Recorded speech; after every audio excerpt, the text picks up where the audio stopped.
So today's video is beginner tips for cyclists. Now I'm not in my Lycra at the minute, but I will be by the end of the video. I'm going to be heading out on a ride tomorrow, but today I'm heading to my local bike shop because I've got some mechanic stuff I need to be getting done. Hopefully the video will help anybody that's wanting to get into cycling. Summer is the perfect time to start, and at the minute we're having a heat wave, so get the bikes out. Let's roll. Right, I'm at my local bike shop, one of the best in the region, Vela Bavarian, shout out to them. My first tip is obviously get yourself a bike. I am in a very lovely bike shop, but you don't have to start off on an expensive bike, second hand, whatever you can afford, as long as you're out on the bike, that's all that matters. But before you go on your bike ride, just make sure that your bike is set up. So make sure you've got enough air in your tyres. There's a thing called PSI, which is the amount of air that goes in them, basically the pressure. And there's lots of things you can look at online to see what the right pressure should be for you, so you need to put your weight in and things like that. But as a beginner, I just used to go out making sure that they were quite hard and not too squishy. Now I'm going to knock that off. Not too squishy, that you don't want them to be flat, but not rock hard so that you're bumping everywhere. Just a good amount of air in there. And make sure that you've got oil on your chain, and less is more. I used to lather oil all over my chain. It would be like dripping off. You touch your chain and you have oil on your fingers, but actually you want less is more. So just a tiny bit of oil all over it and then wipe it with a cloth. Just always before you ride, check your tyre pressure and make sure you've got oil on your chain, and then you should be good to go. My next tip would be to join your local bike club. So when I started cycling, it took me 6 months a year and 6 months actually, because after I started cycling for a year, I signed up to a bike club. 6 months later, I went to my first club ride. It took me 6 months to pluck up the courage to go, but I've never looked back since. And don't be put off if you go to a club and it's not right for you. Some clubs are faster than others, some are more accepting of beginners than others, I'd say. So hopefully you find yourself a club that is beginner friendly and you make lots of cycling friends, because that's what I've done. I never knew about the community in cycling, but it's so good, and you get to know the best local cafes. So get yourself down to a club. If you're worried, give them a call, give them an email before you go, just explain that you're a beginner, and hopefully they'll point you in the right direction if they're not the right club for you. But I think all clubs should be accepting of beginners because we all start somewhere. So hopefully, you'll find a nice club and you'll make lots of cycling friends. This is Jimmy, bike mechanic, with his tip. Wash your bike. Your bike will last 100 times longer if you just wash it every other ride. Simple. Thanks. No worries. So I'm going to go and get my kit on now and head out for a ride, and we'll bring you some more tips. But just before I do, another tip for you is about cycling shoes. So as a beginner, don't worry about cleats, which are these that go on the bottom of your shoes. This means that you're secured into the bike. You have to twist your foot to clip out and do that well in advance of junctions and lean to the side that you're clipping out of. But as a beginner, I wouldn't worry about that. Just go out in your trainers. That's what I did. Get used to it. I didn't start using clip-in pedals until I'd been cycling about a year. But when you are ready to try them, don't be scared. They are so easy to get used to. I did fall off at junctions a few times because I unclipped and leant to the wrong side, or I forgot I was clipped in and tried to put my foot down and just fell off. So that's normal to happen, but yeah, they're not scary once you get used to them, they're fine. But as a beginner, trainers are absolutely fine. Okay, my next tip is cycling is a very expensive hobby, but when you start out, just get the basics. Don't feel like you've got to spend loads of money on expensive kit and expensive stuff. When I started cycling, I started off on a Carrera from Halfords. Kyle started off on a second-hand bike. I know we both ride really expensive bikes now, but that's because we're very, very grateful to be ambassadors for Pinarello. Yeah, when we got that call, we were not going to say no. So that's just something that's happened over time with my channel growing and things. But I'd still be enjoying cycling just as much on my Carrera. I always say that it's not always about how expensive your bike is. It's the experiences that you have on the bike. So obviously you need a bike, a helmet, definitely. Make sure, don't get a second-hand helmet. Helmets, once they've had a few dints in them, they're not going to protect your head, so you need to just make sure, that's one thing I probably wouldn't scrimp on. Just make sure it's a good helmet that's kind of safety approved and is going to protect you well. Lights for your bike, so front and back light. Like I say, I've got Garmin lights. I'm sponsored by Garmin, but when I started I just had basic cheap lights from Halfords. You just want to make sure they're going to last long enough for how long your ride is. Puncture repair kit I'll go through in a minute. And the other thing I'd say is, if you're going to buy some cycling kit, I started off just in normal gym shorts, gym kit and trainers.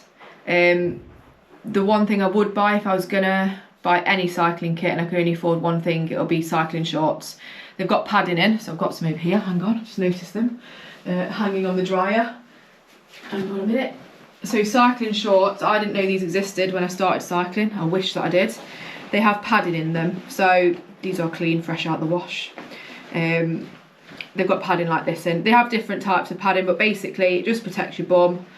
It's a bit like wearing a nappy, but yeah, it's much better. And chamois butter, so I didn't know chamois butter existed, but it's basically cream that you put on your bum to stop you rubbing.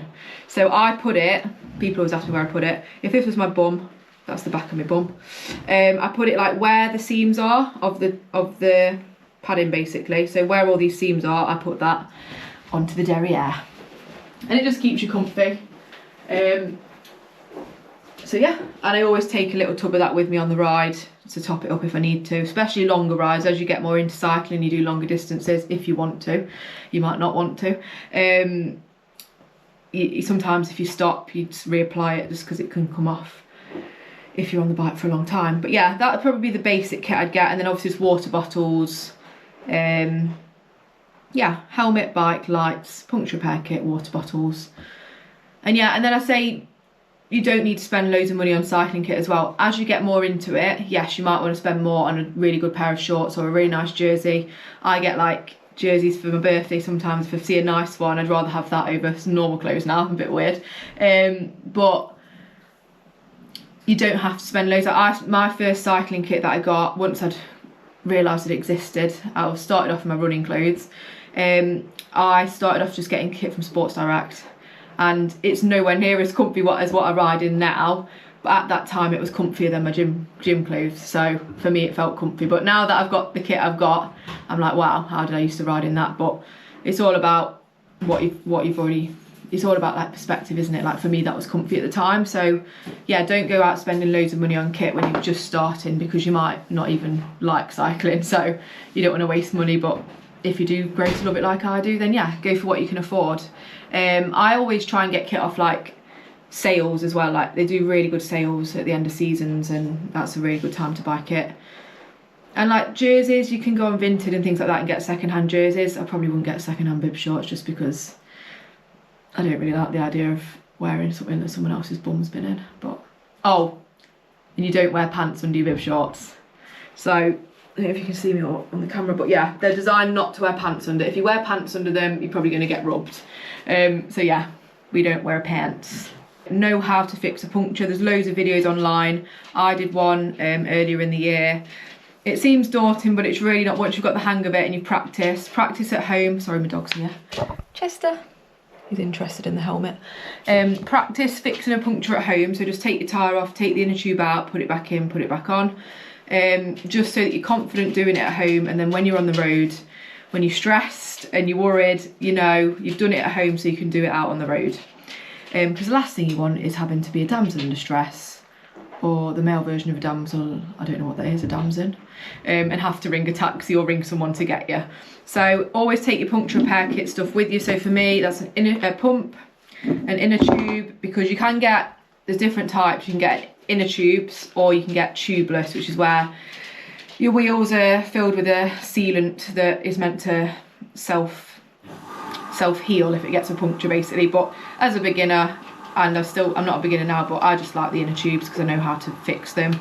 And then I use a tyre glider to help me with getting the tyre on and off, because it can be quite tricky. So they're the three things I always take. And I also always take a full bottle of water or two, depending on how long the ride is, and a snack, because yeah, or multiple snacks actually. It depends how long the ride is, but always take more than you need, because cycling does burn a lot of energy, and if you don't put energy into your tummy, your legs can't move. So, and the last thing you want is to be feeling weak, because there's nothing worse than having no energy and going up a hill and bonking, which is a cycling term for running out of energy, not a naughty one.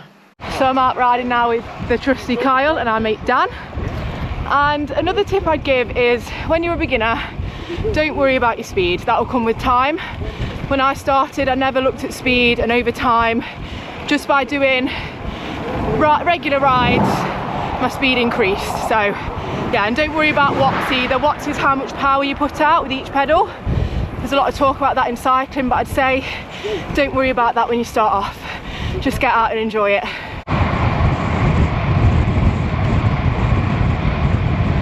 My next tip would be, I know it's not possible for everyone, but when you're starting out, try and go out when it's not rush hour and it's the quiet times on the road. So it's a Sunday morning, it's really quiet because we set off at 8 AM. I just like to be on the roads when it's less busy, I feel a bit safer, and it's good to be out on the road when, if you're feeling a bit nervous, it's good to be out on the road when there's less cars around. I know that's not possible for everyone, but yeah, like an early morning on a Saturday or a Sunday is usually a good time.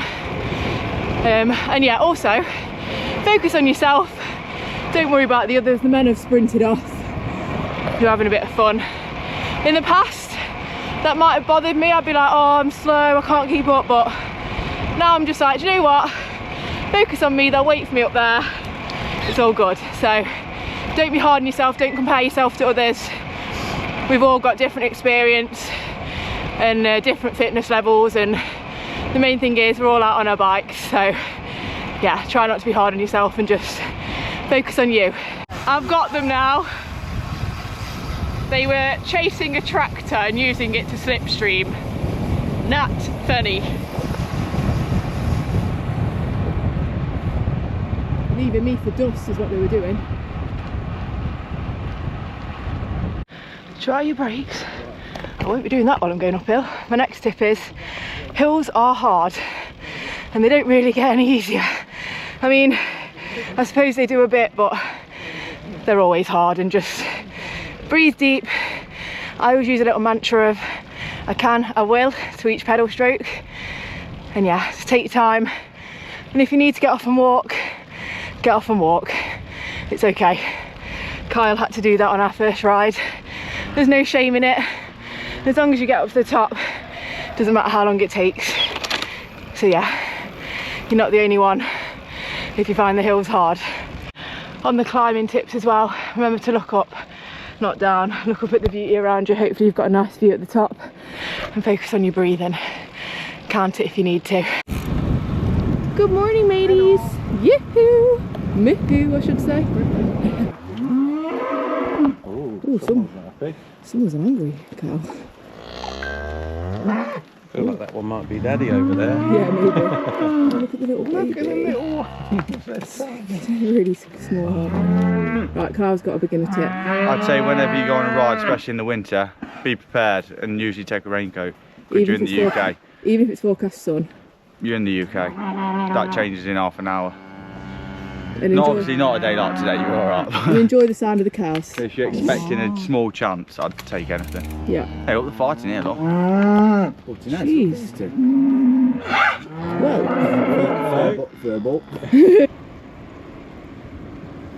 Right, my next tip is to enjoy it, because sometimes, well, most of the time when you start cycling, it's not easy. It's not always fun, there's hard moments, but when you get to a view like this, you appreciate and understand why you're doing it. And I think this is one of my hardest ever races. yeah, Kyle came up this climb on his first ever ride. He did walk, he did swear, but he's up I here even now. remember you bringing me up when I started to get a proper cycling kit. I remember that yellow cold jacket you bought me. Yeah. And it was winter, and we rode up here, and I was still really like in bits then. You were. But I thought I was getting better. Yeah, it takes time to get I just better. remember how hard it was. It does take time, but I think you just got to enjoy it and appreciate the views, and yeah, think about the reason why you're doing it, and everyone's reason's different. Like for me, it was my mental health. I wanted to get out and my mental health. Kyle, what was your reason for starting? You were jealous of me, weren't you? You dragged him up. Yeah. Yeah. My reason was I didn't have a lot of choice. Dan, what was your reason? You planned the route. No, I think mine was just so I could do it, and then I come back now because it feels easier. Yeah. You know that you've made progress. Yeah. Even if you don't think it sometimes. Yeah. Well, I think that's a nice thing about cycling as well. Yeah. But why did you start cycling? Just to try, well, for mental health, just keeping me, I mean, what's not to enjoy about being out here, but then also for my fitness and to keep my weight off. Yeah, because you lost a lot of weight, didn't you, through cycling? I lost, yeah, about 10 stone in That's crazy. 7 or 8 years, not just through cycling, but I think cycling now is the thing that helps me keep it off. Yeah. And just your love it. mind. And you did it in a healthy way as well, because I think a lot of people think, oh, I want to lose weight quickly, and Yeah. that's not a good thing to do. You did it like steady and It took a while. yeah. Well, that's amazing. I think that's the thing though, you just have to like not compare yourself to other people, because like for me, I actually put weight on through cycling because I was too skinny. So I do it for mental health though. Yeah, I know you do. Yeah. As much as I started because you were going out a lot and I wanted to spend more time with you, and I saw how much better it was making you. Yeah. And I thought I wanted to spend more time with you because it was hard in the moments when you were struggling. Yeah. I think that was nice. Being all romantic. Sorry, I just keep getting distracted by that big stone wall over there because I've never noticed it before. What do you mean? Oh yeah. Have you ever noticed that? Well, I don't really know. No, I haven't. I don't. I'm not a builder, so I don't really pay attention to stone walls because I'm not a builder like you. But yeah, so basically, it doesn't matter why you start cycling. Everyone's reasons are different, and just get out and enjoy it, and don't worry how fast or slow you go, because as long as you're on your bike, that's all that matters. So hopefully that's been helpful. Thank you so much for watching. I didn't have time to cover everything, but hopefully, if you're thinking of starting cycling, you've not been put off. And the main thing is that you just go out and enjoy it. And I will warn you that it is very addictive, and you might end up with your whole house being cycling themed like we are. We are slowly starting to develop more cycling stuff in our house. So, oh yeah, and the bike now lives pretty much in the house most of the time. So I will warn you, it's addictive. It might become part of your personality. But it's great, you meet so many friends, you get outside, it's good for your mental health, good for your physical health. You get to visit lots of cafes, so what's not to love? So yeah, maybe see you out on the road. Thank you for watching. TT to the FN. Ta-ta for now. Goodbye.